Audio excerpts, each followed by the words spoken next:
Please join me in welcoming to the stage the wonderful Jon M. Chu.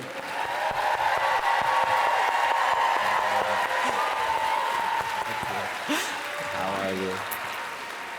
Hello, everybody. Good to see you. Okay, I can see some of you. Yes. See some Galindas and some Elphabas. I love it. Some dancers. Wow. Do you remember actually when you saw the musical Wicked on stage for the first time?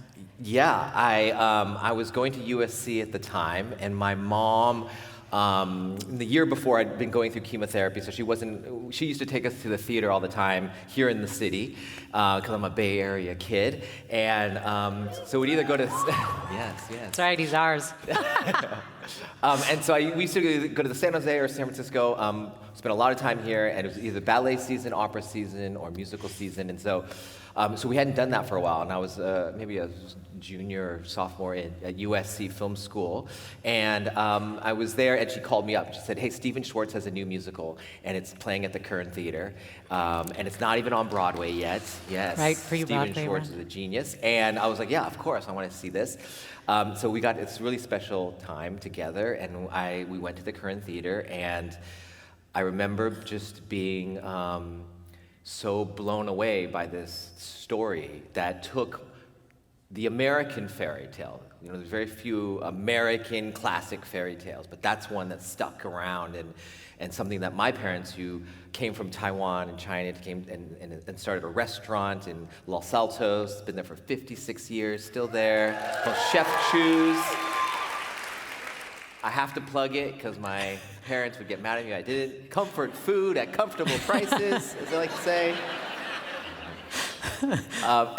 So we got to go to this, and they used to tell me the story of The Wizard of Oz all the time. We used to watch the movie on TV, and so for me to re-examine that great American fairy tale was so fascinating to see through the perspective of the Wicked Witch. And because I was going to college at that same time, my world was changing.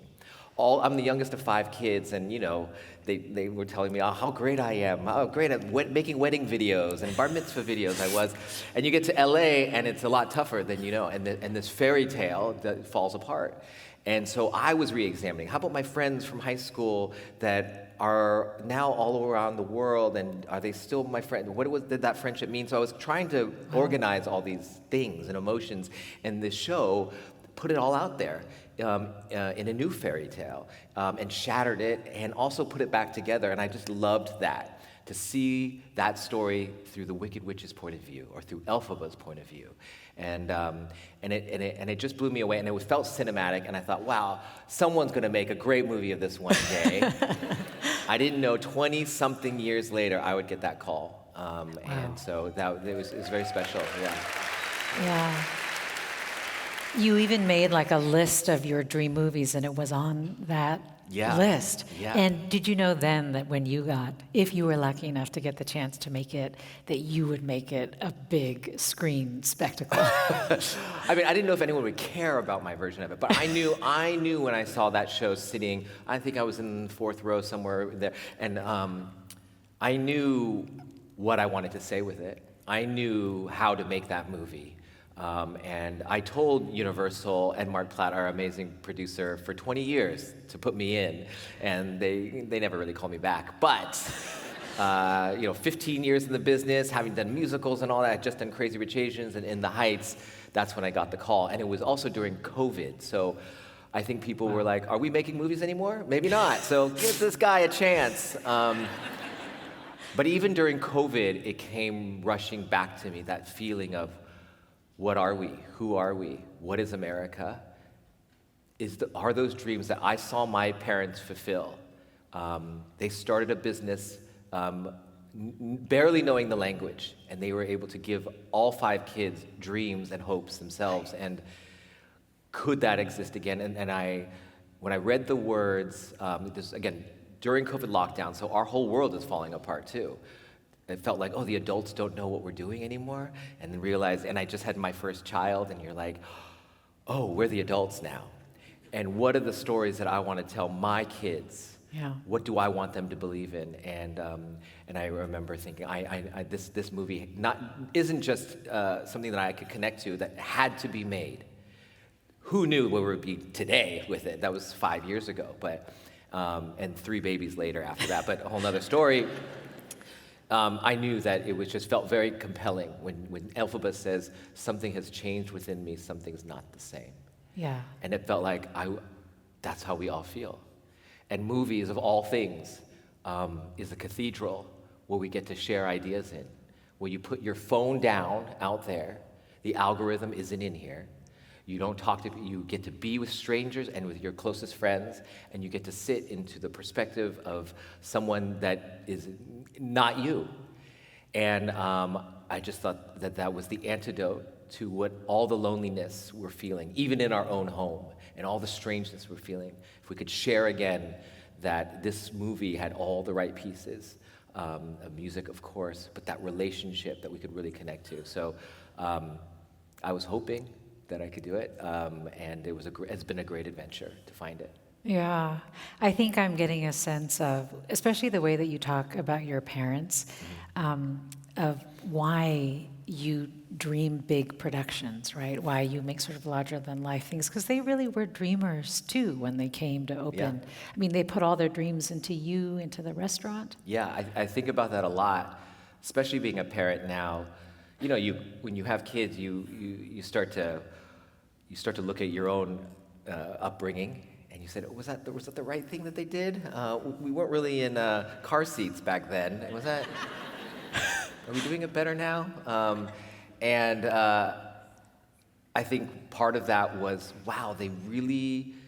First of all, I think it's part of the Bay Area, the Silicon Valley in the 80s and the Right, 90s you was a grew magical up time. during the dot-com boom, so that was Yes. all about dreaming big, Yes. thinking big, innovating. Yes, and even before the dot-com boom, before there was a dot-com, when it was Hewlett-Packard and NASA and all these things, it was Right. being a part of the Boy Scouts. My parents really wanted us to be a part of the American dream culture, and so watching movies was a tradition, reading books was a tradition, and again, joining the Boy Scouts, doing all these things. And at that time also,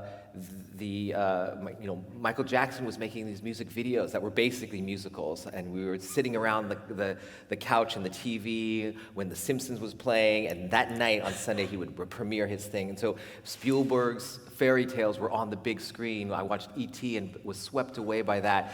And so there was a lot, and Michael Jordan was like defying gravity already. And you could see it in real life. So it was a magical time, and everyone was dreaming out the future. No one was on the cover of magazines yet. This was the dreaming time, and I think that went into my bones. And so yeah, I think that being in that environment really, I lived a romanticized idea of the world, and as you get older, you question that, but I know it's real. I know it's true. I see what they've built from nothing, and I got to pursue a career in the most American business, the movie business, and to pursue the American musical movie, which is insane. And I got to get there with no connections, not knowing anybody. I mean, half the time I drive up to the studio lot in years before, they'd be like, "Oh, delivery's around the corner." And I'm like, "That's my backpack. That's not food." But so anyway, I think that has always stayed in me, and I try to protect that. And I try to protect my patriotism for this country, that it doesn't have to be filled with other ideas of that, but like the thing that we grew up with can exist. And I do believe if I can succeed, then that dream is real, and I know it because I live it.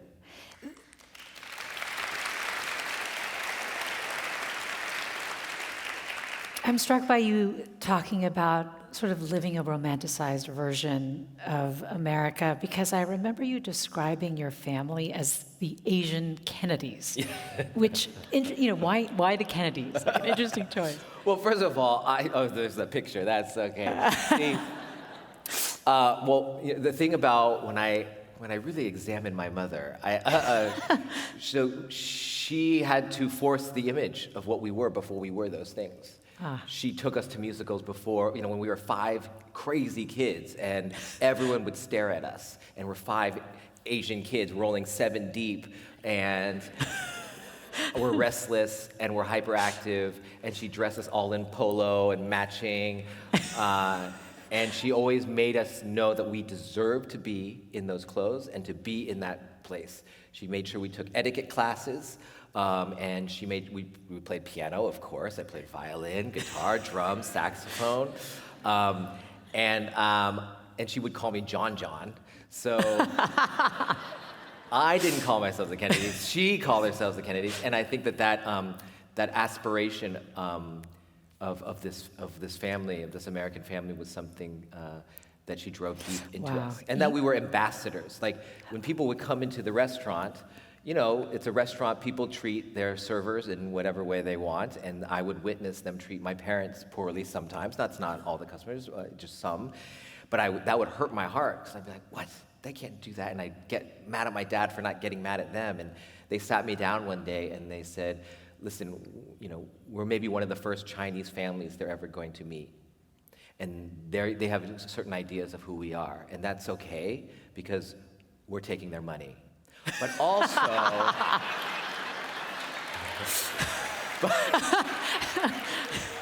but also, our job is not to fill their bellies, but also fill their hearts. And maybe if we show them how we are, that next time they meet a Chinese family, they'll have double thoughts about having those initial conversations. So that idea, that responsibility of that's what we represent, was always in us. Wow, you must have really learned early the power of an image, the power of presentation. Yeah. Definitely, which is good and bad. But so, yeah. Yeah. Can you tell the story of when you realized you wanted to be a filmmaker, when you first put together that footage of your family trip to Boston and played it for them? So, my parents, they would want us to travel too, so they would take us every year to a place, and they loved all the newest stuff. So we had a video camera at a time when it was like on your shoulder and the VHS tape in it. And then they would hand that video camera to me, the youngest, to hold on these vacations. And so I just started playing around with it. And so I just started taping all the stuff. And back in those days, you just pile tapes and you never look at them, but they're just there. I saw my brother's friend edit a video for their high school, and everyone was like enamored by this thing, so I wanted to edit. So we had this Sharper Image catalog that came to this was like the internet before it was the internet, and you flip through it, and they had this editing system, this little mixer, where you could put your VCRs connected in it, and you could put your stereo into it, and you could put music on something, and that was like, oh. So I called my dad at 10:30 at night. He was still at the restaurant. I said, Dad, can you please buy me this? And I bugged him until he was like, fine. It's like $100 or something. And we got it, and I had to figure out, no one knew how to work it. I had figured it out, and I cut together our vacation video for the family, and I sat my parents down, and I started playing it on. I spent all night. I was up all night, and showed them the video, and it was to some oldies music, and they started to weep when they watched it. And I knew the footage, but watching them watch it showed me everything about them that I didn't know. They turned into the young parents that I never knew. They turned into teenagers listening to that music. And then when they started to cry, it felt like they were looking into their future. And I realized that image, the thing that they had watched. I'm named after a TV show. Jonathan and my sister Jennifer after this show called Heart to Heart, Jennifer and Jonathan Hart. So them seeing us, just like the Kennedys or the Heart to Heart, I don't know, seeing that solidified that their dream could be real. And I saw the power of that for sure. The power of being able to, well, first they teared up, so being able to make them feel things, but also the value they assign to being on a screen. And then, you showed them themselves on the screen. I think that you look at the family photo. That's what they wanted us to be, even if they were like, stand up straight, put your arms in, whatever. But that was really us, and for me, that was my reality. For me, the video camera. As soon as I put the lens, the viewfinder into my eye, everything quieted. 5 kids, it's family. You're fighting for food if you're going to eat that night, but that lens quieted everything, and it was like these little moments, just observations. And so I could be in an airport and I could zoom in on a family saying goodbye to each other, and I could just watch it and sit there, and it was like butterfly. I caught it in a little bottle, and I could go over here and see someone seeing each other for the first time in a long time. It was just so much joy. And then to take those little butterflies and then present it so that other people could see the world through my eyes. For a kid who's spoken over most of their life, it felt like, wow, this is something I can do, and it felt freeing, actually. Yeah. Yeah. To be able to show people the world through your eyes. You went to USC Film School, which was incredible. But you had this experience, I think, where you saw how other people saw you through their eyes. And I wanted to ask you about that, because I was actually really affected by this story. So you were invited to watch like a screening of some of the best students, of potential directors, right, at USC. Yeah. And one of the films was about a woman who was struggling, to find somebody, just struggling to have a relationship, to date, and going through that process. And at the end of the film, it's like this montage, right, of her apartment door opening and closing, opening and closing. And it's opening on guys that are like they're disgusting or they're super things weird out everywhere. And we're watching this, and these are the best of the best in film school. So we're in a theater like this, and we're watching this, and I'm with my friends, and then the last one that she opens up to see her date is an Asian guy, and there's nothing weird about him. She opens the door, and she goes, no. And she shuts the door, and the whole crowd laughs. And I didn't get the joke. Like, I wasn't offended. I just didn't get the joke. And I turned to my friend. I was like, I don't. What just happened? Did he do something? And he's like, oh, no. It's just, because it's like Asian. And I was like, wait, what? It really I couldn't process that at the moment, because again, my parents probably protected us so much from any of that stuff, or it just happened and we just whatever. But that moment, seeing everybody laugh at that joke, puts a seed in my soul. I was like, that is not okay. That's the joke? Is that what every time I walk into a room, everyone's like, oh, that's no. The undateable Asian guy. Undateable Asian guy. And so I remember thinking, I'm gonna get that director job, and I'm gonna make a movie that's the opposite of this. And which is easier said than done. Oh, yeah. 25 years before between Joyla Club and Crazy Rich Asians? Yes. Yeah.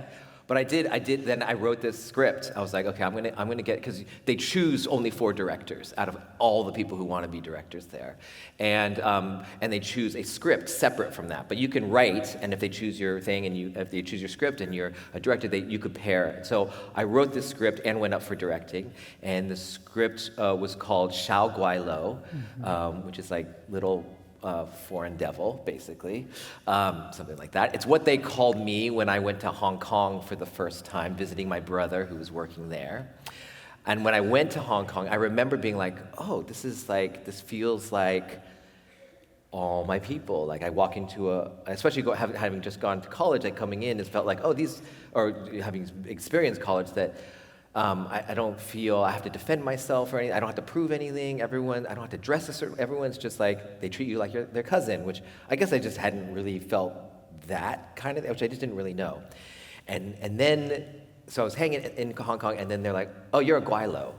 And I was like, oh, what's that? And they explained, oh, you're like basically a white guy in an Asian form. And I was like, oh, okay, that's a bad thing? And they're like, yeah, that's a bad thing. I was like, oh, okay. And I realized, oh, that's not my home either. And so I was like, well, where do I sit in all of this? So I made this short that is about this kid's sort of cultural identity crisis. And it was a musical, of course, it was really weird. And we showed it. And every time when in film school, you show your daily. So every weekend you shoot, and then you show your class, and they give you notes. And in the notes, people in class would be like, this looks cool and everything, but like, it feels like you're exaggerating this stuff. Or like, did that really happen? Did your fraternity brothers really nickname you Napalm? And I'm like, yeah, that actually happened. But then I didn't know how to address it, and I didn't know how I felt about it. So how do you make a movie about it? Because I had no answer about it. And so it really made me self-conscious. So the movie played, and everybody loved it. They're like, that was great. And I felt very uncomfortable showing that movie. That usually you're supposed to send your movie out to film festivals, and even just for the sake of your crew, like get it out there. And I couldn't. I hid that movie. I didn't know how to talk about my Asianness without being put into a category of just, oh, you're Asian here, just, they start saying ni hao to you and all this. It was a different category than me, and so I buried that, but I started to make a different short film about the secret life of mothers. Yes. It was a musical, and that short film is the thing that actually burst me onto the scene, and Steven Spielberg saw it and catapulted me into Hollywood.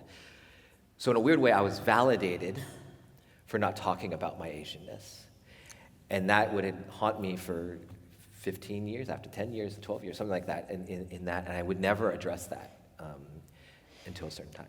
Well, that's what I wanted to ask you, because when I was thinking about your story, about that experience in USC Film School, and also just about how Hollywood is really hard on people with big dreams and the things that they want to create. And there's this constant pressure that people feel. I think in your case, this pressure of like, right, I just want to be a filmmaker, not an Asian filmmaker, but yet at the same time, there's these deeply rooted and powerful things about myself that should be expressed. Yeah. And so I wondered if those experiences were what influenced the way that you approached Crazy Rich Asians. Because first of all, like, the people in it were, like, they looked great. They could be all different kinds of things, but it was also somebody sort of confronting their Asian identity in an Asian country, right? So what role, if any, did it play? Everything. I mean, when Steven Spielberg sees your short film and you get into the business, you win the lottery. I mean, I didn't have to do independent movies. Wasn't doing music videos or commercials or something. I got in and I got to be in a position to direct studio movies right from the start. And when you do that,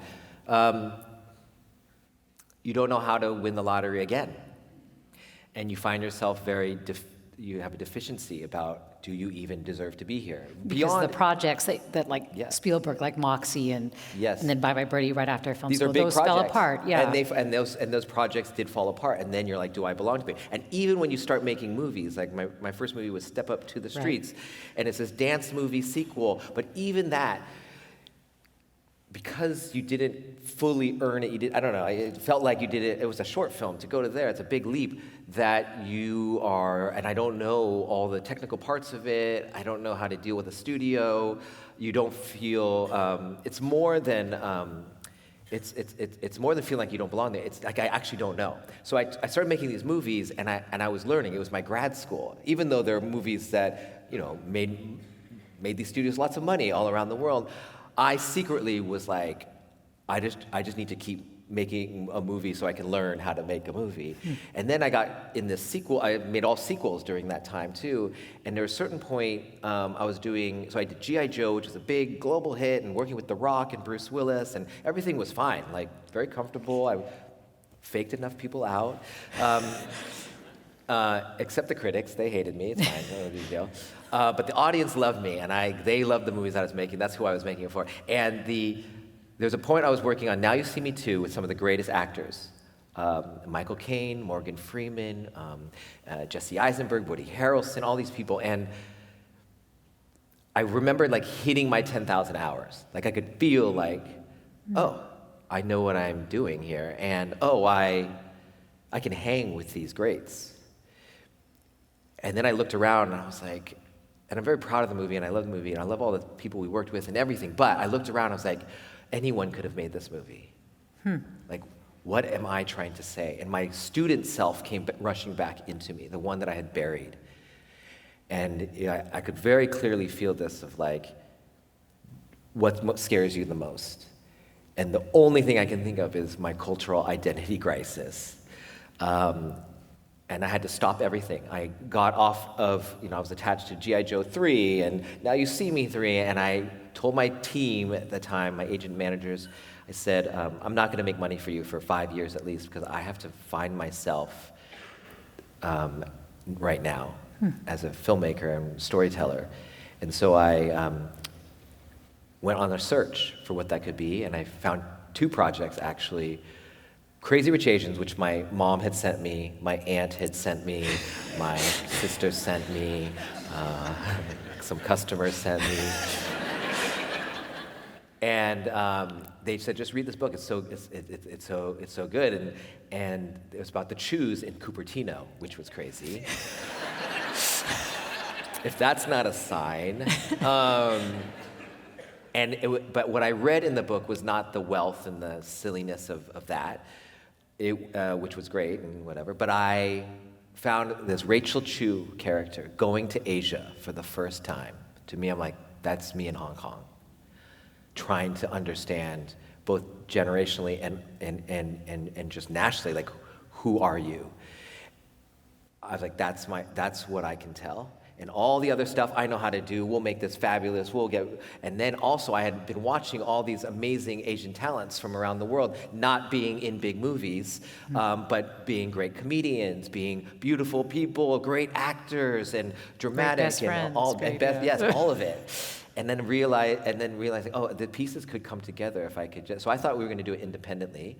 And at the same time, there was this movement around Oscar's So White, there was all this stuff happening, and the heat was heating up, and I realized, oh, I'm part of the problem. Because when they talk about them making movies, yes, you could talk about whatever system is, but like, I am the guy who's casting these things. I am the guy who is making these movies. I'm on the front lines. And I could make a decision. And I've made these companies enough money that I probably have enough leeway to just say, trust me on some of this. And so Warner Brothers wanted to come in on Crazy Rich Asians, and so I'm getting way ahead of us. But Crazy Rich Asians became that vehicle for me to tell my story through this travelogue film that was, and that's why even though it's a romantic comedy, it's not really a romantic comedy. It's about her self-worth and her finding that, and that in the end of the day, it didn't matter whether she was with him, Nick, or not by the end. That the mahjong scene would be the definitive scene where she battles, And working with Michelle Yeoh, the great Michelle Yeoh, of course, she was like, Jon, I just want you to know, like, I read the book, but I refuse to play a villain in this, I won't be able to hang out with my friends if I'm treating my heritage in that way. I was like, great, because I think they should both matter, and I think that battle at the end through mahjong should feel like every time one talks, you believe that person, and then the other person talks and they believe that person. It's like the conversation I wanted to have with my parents but never got to have. Like, let's do that over mahjong. And it was beautiful because they didn't, we'd write a piece and then Michelle would be like, oh, if she said that to me, I would slap her. And then Constance, who is just as fierce, would be like, oh, if she said that to me, I would slap her. So on the day we're working out these words, but it was really expressing a generation of Asian Americans talking to their parents.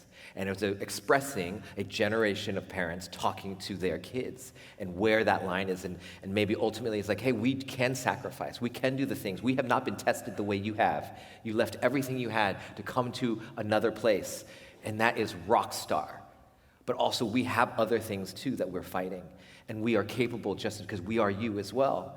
And I love that argument to be able to put that in a movie in a frothy thing that people would just take like a spoonful of sugar. And I knew that people, if they could see this movie, they would feel that and see that. And so that's what happened. Yeah.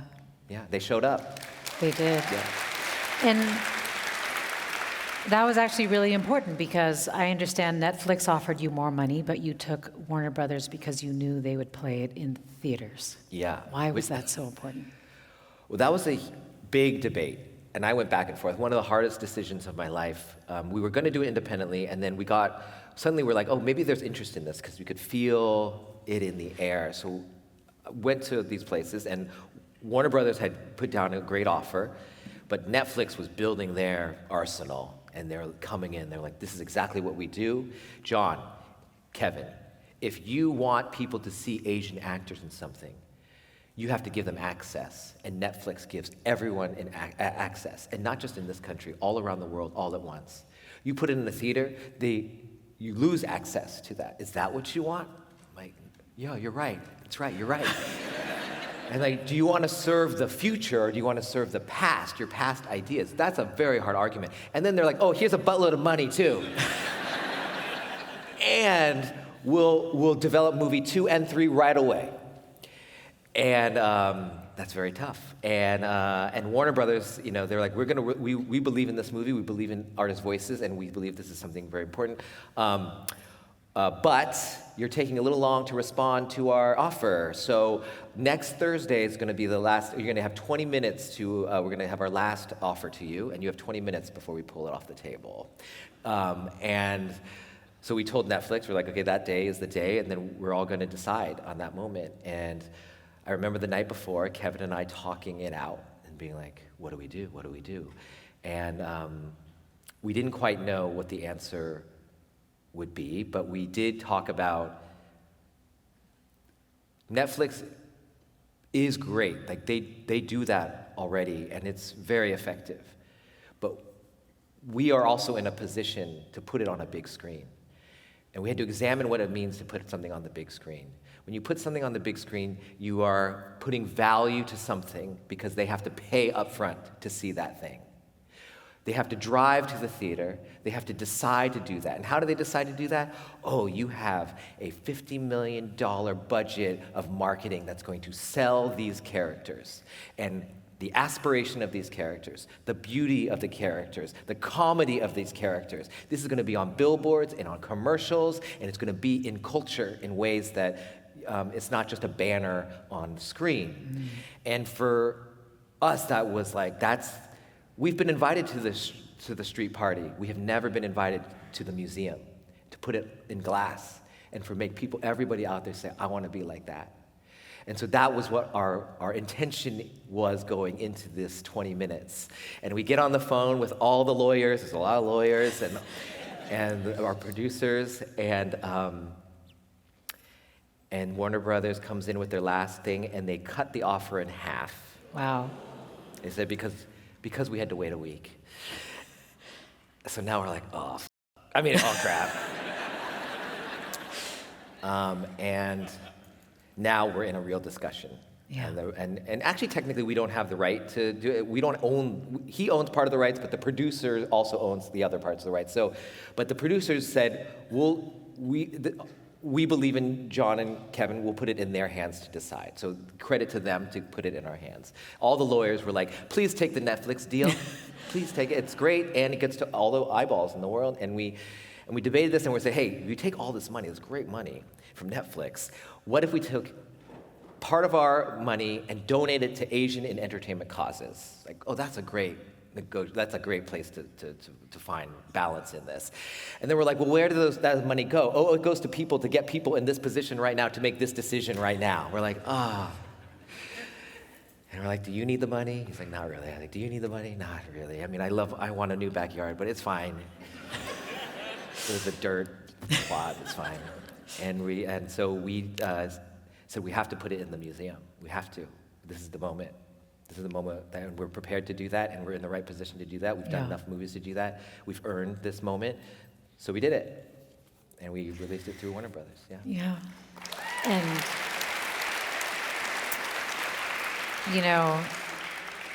Crazy Rich Asians came out at what feels like an incredibly different time than Wicked is coming out for this country, right? There was, as you were saying, some real discussion about Oscar so white, and there was much more of a affirmation of the value of diversity, for example. Yeah. And it was so interesting reading the description of part 2 of Oz, which is, when Elphaba, the Cynthia Erivo character, the Wicked Witch of the West, right, realizes that the wizard is a fraud and she is going to fight his fascist rule. And I was wondering when you were shooting, because I know you ended up shooting both part 1 and part 2 at the same time. At the same time, yeah. If you had any sense of just the resonance of that particular message to when it would come out, I'm sure it was early to see, but it's kind of uncanny. It's kind of incredible. It is uncanny. And every week, even in the last year, every week you're like, oh my, this is getting more and more relevant. This is crazy. But that's the power of a timeless story, is it somehow is always timely. And I think that's why it goes beyond politics. It's actually about humanity, about what happens when you give people a lot of power and what happened to the powerless or the voiceless. And that is a cycle. That's a cycle. That's why stories work, because we live this cycle. And every generation or two, we get tested. We get asked, who are you? And we get presented the facts, and we choose. And maybe I was born at a time where we made certain choices that I believe in fully and want to defend. And the story happens to be in one of those pockets. And starting with, when the musical was written, in 2000 or 99, 2000-ish, or right after, it's 2001, because it was in sort of reaction to 9/11 and how that changed the world. And so how America's sort of idealism sort of fell to the wayside and we were fighting a war. And what does that feel like when everyone's trying to position who we are again? And who do we follow? And so it was at a time of questioning our identity. And at the time that I got this project, it was COVID, and we were again being tested again. Mm-hmm. And it was in the air. Like, I don't think it just happened. I think it was in the air. I think the urgency was in the air for me to push it further, and knowing the dials that I need to pull in order to get them to make this movie. I'm sure the studio felt it in the air. There was something, when it's meant to be, it's meant to be. And so I think that when we were making the movie, we hired Cynthia Erivo to say those words that I had heard many, many times from the current theater through the album all those years. They meant different things already at that time, and I remember feeling it. And when they come from Cynthia Erivo's mouth and you see her eyes and she's showing her life through those words, it's almost not an alphabet that I've ever seen before. Yes. It is coming through the wounds, the decades of wounds that Cynthia Erivo has battled. And when you have Ariana Grande, who is literally the most popular girl in the world, going through a moment in her life where she's trying to find her own independence from, I don't know, whatever that made her a star, a pop star, and she's growing up too. And so our conversations on the floor of my office, because we like to talk on the floor and rehearse on the floor, that's their choice, that we connected on this, digging at this truth. And for me, as a filmmaker with kids, and evolving as a filmmaker and being at this time where I felt like we had a microphone when the world was going nuts, we had space to say something. Yeah. The responsibility, and I'd watched it with Crazy Rich Asians, that we all had a responsibility to bring our lives into this story in some way. Movie 1, the fairy tale. You can all get on board on that. Movie 2, the fairy tale is shattered, and you're picking up the pieces. And that was where, to me, the meat of this story was. You're picking up the pieces, but also there's so much of what you're saying earlier about the kinds of choices that we have to make, like who we are, where we stand. I do really feel like that was so much reflected in Glinda's character, yeah. Right? Where she's recognizing that she is charming, she has power, and she's trying to figure out how she wants to use it. Mm-hmm. And she's straddling these two worlds, right? And so how does she end up using that power? Yeah. There was something that I read that you said in Esquire, which was something along the lines of, I think I am in a position to get whatever I want made? Because you have now, proven yourself. You have also met the incentives of Hollywood, as frustrating as sometimes they can be with regard to things that will make money. Mm-hmm. I mean, you are in a tremendous position of power, and I'm wondering how you are thinking about using that now. I will say one thing is no one is guaranteed the opportunity to tell their story. I mean, making a movie costs a lot of money, and you have a lot of people to feed, and you have a lot of people working their butts off, and you have to pay them properly. So it is a marketplace, and I think that is something that on the activist side, it is easy to tweet and declare and have a debate and say the things. But at the same time, the system of making a movie requires a lot. And not everybody has the means or the opportunity to do that, because you do have to service and paying people to do this. And so I think that game is fascinating, but it is the reality of the game. And I think that having the idealism that people are just going to give you that, I think is fine. But I think when you're on the ground, we have to be. We do have to be better. We do have to entertain, tell a great story, and get our message in. It just is why it's difficult to do these things. And so for me, it was always trying to learn. How to communicate, how to balance, how to do all those things so I could get what I really wanted to say in there. And I think if you showed it, it became fact. Like putting a movie in the marketplace is really important to me, because when you put it, no matter what critics say, no matter what executives say, when you put it in the marketplace, if it makes money, it becomes fact. The stars in Crazy Rich Asians are stars, and that's a fact. I don't care what you say about it. I don't care what you say about it. People are showing up for them. And I'm in a position to prove facts, because I'm on the position of making stuff right now. And I may not be in that position, I will not be in that position forever. It may be next year that I can. But while you're in that position to make facts, I want to make a lot of facts that I know that are true. And I look at movies as the great. If I'm a really great storyteller, I can do all of that.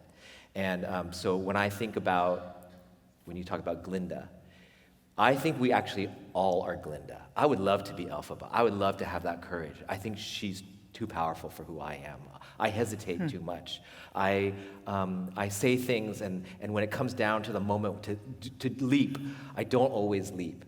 I want to, but I can't always leap. And I think through Wicked for Good, we get to watch her figure out her power, that it can't just be performative, that she actually has to do something, be something in order for it to change. And I think that's Elphaba is the one who's like, you know what, by the end, you could see that as a retreat, or you could see that as courage of sacrificing herself for the good of the people, or you could see it as, you know what, I don't owe my misery to any of you. I've already told you the problems, and if you're not going to fix it, I'm out. And she hands the book of knowledge and magic to Glinda, and now it's up to Glinda to decide what she's going to do with it. And I feel that's the position that not just me, but I think we're all in different positions, that we know the truth. We know it in our heads, and whether other people are telling us differently or not, but we know who we are, and how are you going to act on it? So what is a fact you want to emphasize? What is it in this position of power that you want to say? Or are you expressing to me that you are grappling with it? I'm definitely grappling with it. I feel that every day. But I will say the thing that I know is that love is not cringy. That love is the most powerful thing. Generosity, I am the product of generosity. People came to our restaurant, and they saw me, this little kid, trying to make movies, and they gave me video cards when a kid shouldn't have the money to go pay for those. They gave it to me for free. Adobe gave me software. Apple gave me computers. Sun Microsystem gave me video. It was monitors and things like that, and I have seen it. I have been on the other side of that. And so for me, when I go off into the world, of course, cynicism can come in, and it's not easy. The world is difficult. It's not naivete. But I know when I make my movies, some people say, oh, it's just like, it's fluff, it's fun, whatever. But like, I truly believe that those things are what drive us. I grew up in this town. That is what drove our town to create innovation. Innovation isn't created because you're busy blaming someone else. You can't have a vision for who we are or where we live when you're looking at everyone else being, what do I get? If you got that, what do I got? We always looked out, whether that was space or that was in the internet that we created.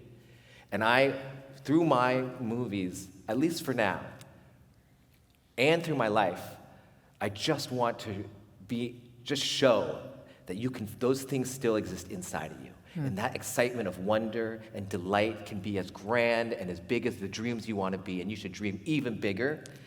And yet it can be as intimate and honest and raw as a heartbreak of seeing your friend walk away from you.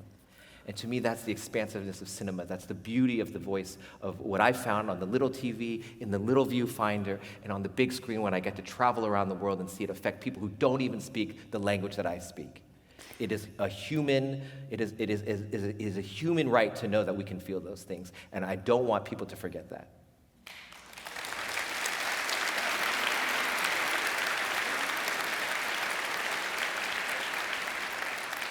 What's an upcoming project that you said yes to, that you are going to put your viewfinder to, that you're going to put your point of view to, that you're excited about?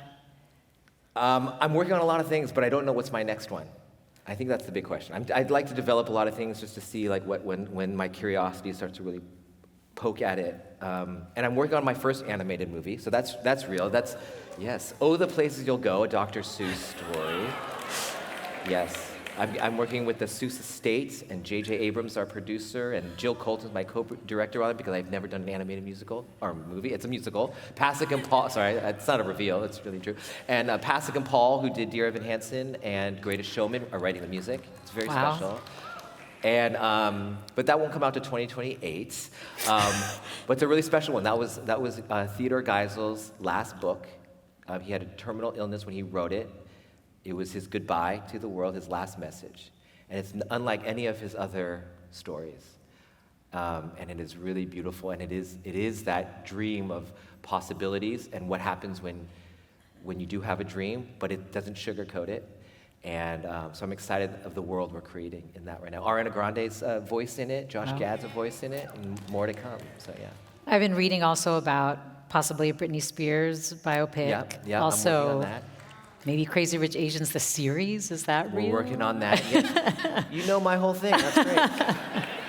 We're working on a Crazy Rich Asians series. We're waiting for the official button to be pushed, but it's really exciting. And yeah, the Britney Spears stuff we're working on. So everything's sort of like boiling, yes. So you've said that storytelling is both our greatest hope and our biggest battleground. What do you mean by that? I think that we are.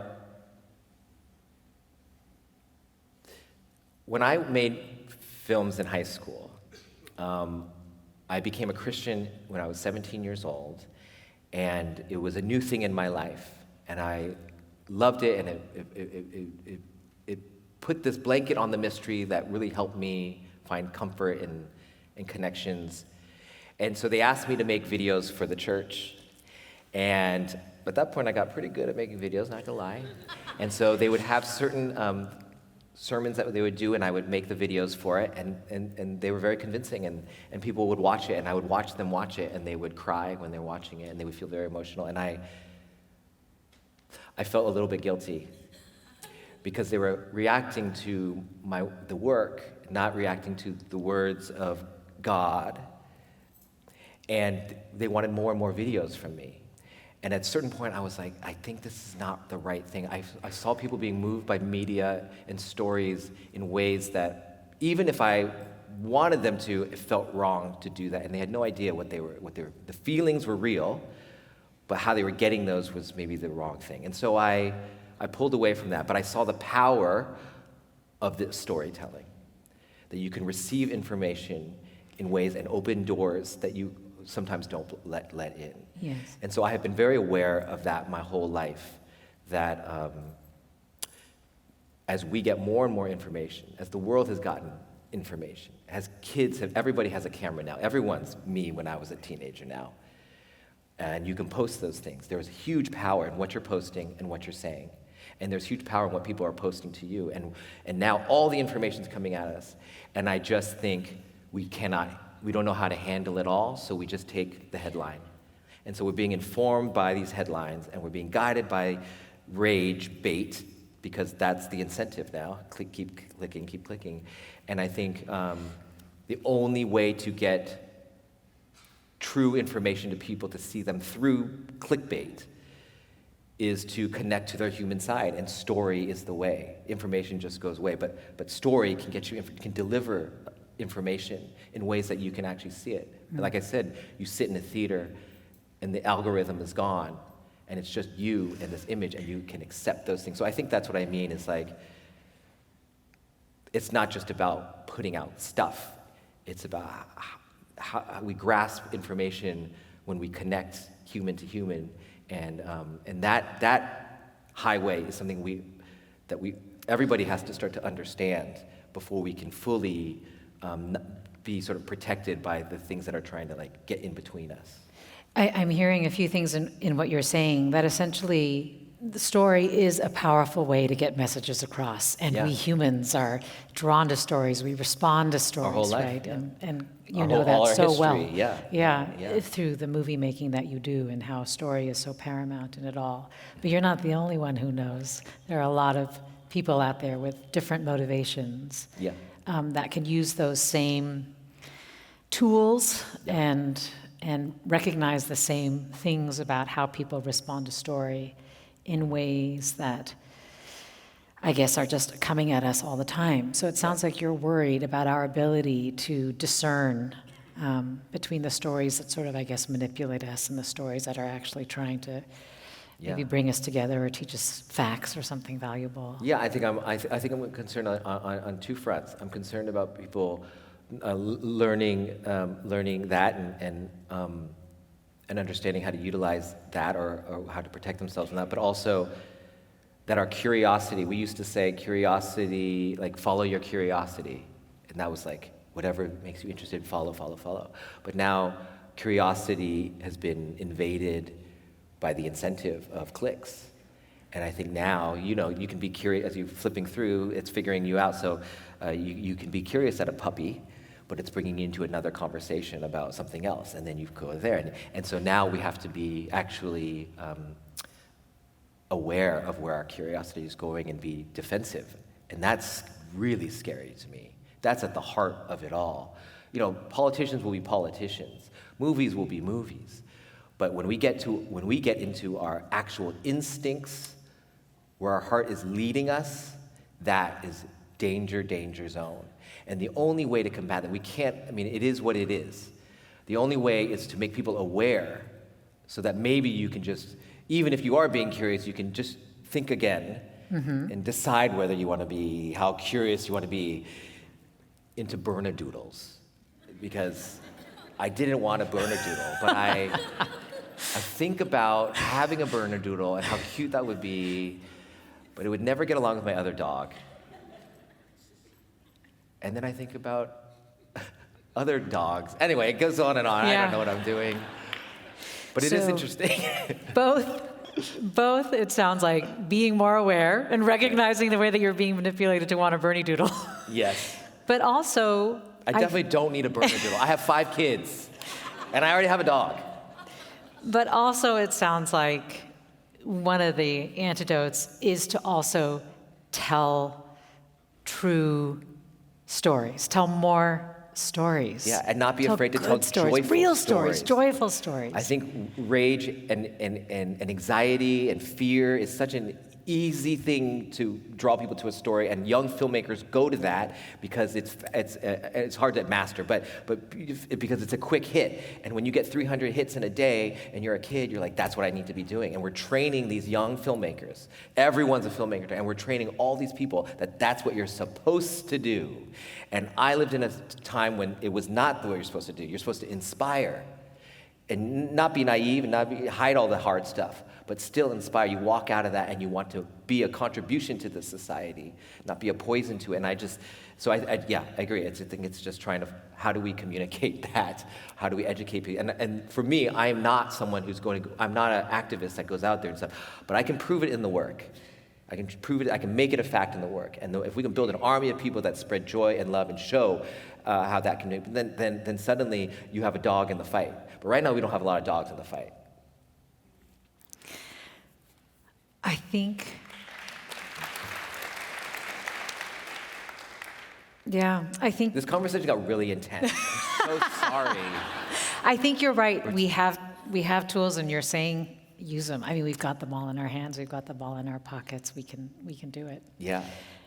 You want to take a few questions before you have to go? I know you have to leave real soon. Let's do it. All right. I'm down. There was one that I saw in the vase earlier that it's in my head, so I'm going to ask you right now. Oh, we had a vase. That's right. Yeah, there was like this vase with like people putting Thank you for questions. all the Okay. vase questions. First question was, what is your favorite meal at Chef Chu's?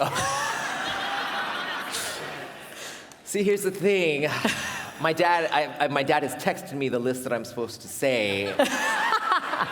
And I never remember that because I only eat the plain stuff, but I love it. I mean, the pot stickers are made freshly every day, and I love those, and that's what I eat. I don't know how to lie about that. Or the garlic noodles is what I crave. And yes, he has the spare ribs that are really great, and the whatever.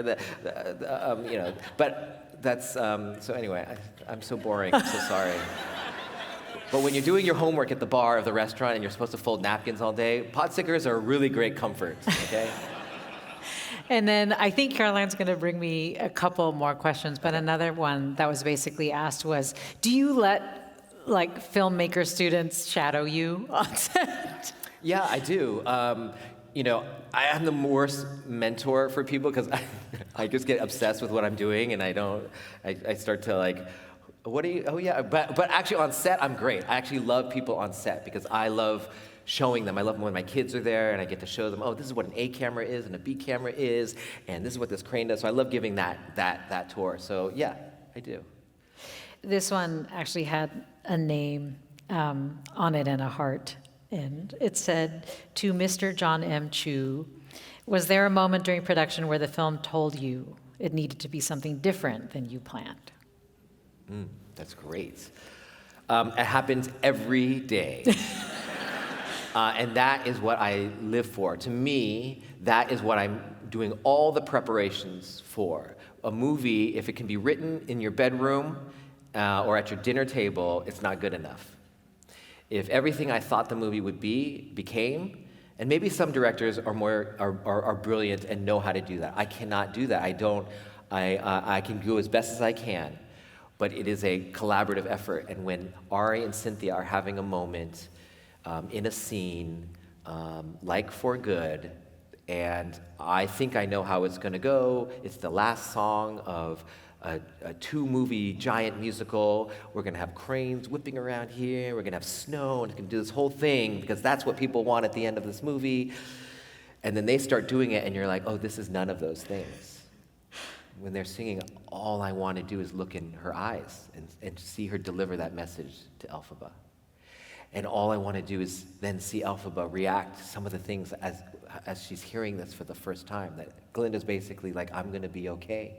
And I'm going to be okay because of you. And I want to see how Elphaba feels. I don't want that stupid crane. And so every day, in a weird way, the director's job is to find those moments, is to listen to the movie. You can prep, and then you listen to your movie, and it will speak to you. And it will become something you could have never planned. And that is the magic of a collaboration in that way. And even in the edit, when you thought, oh, I know the shot, I know what happened on that day, when you cut it together, two images together made a different thing. And suddenly you realize, and you have to be present for that. Oh, I thought the scene was all going to be through this way of cutting around to see her do this thing, but actually that one shot does it all. Okay, just do the one shot. It's not lit the best, but that is the shot.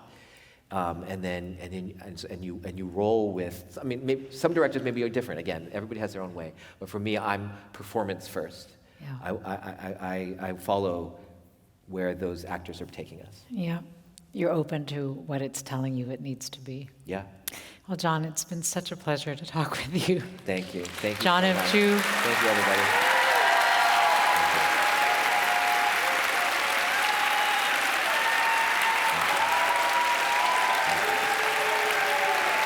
Can I say one last thing before we go? I just want to say, I know there's filmmakers out there, writers out there, creative people out there, and that you are great storytellers and you have a great story to tell. And that it will not be my story. It will be a different story. There will be a lot of hardships, but you have to keep walking. You have to keep walking. And just in the way that when you go on the set and you have to hear what the film is saying back to you, I think you as storytellers, more than you saying, I want to be a director, I think you're storytellers. Because story is in many mediums, whether that's social media or a picture or a painting or your food that you're making.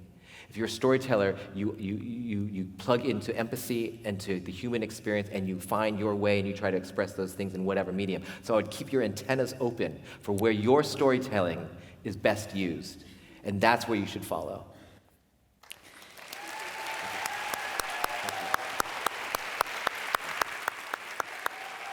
Thank you. Thank you. Thank you. Good seeing you guys. Do I go this way? This way?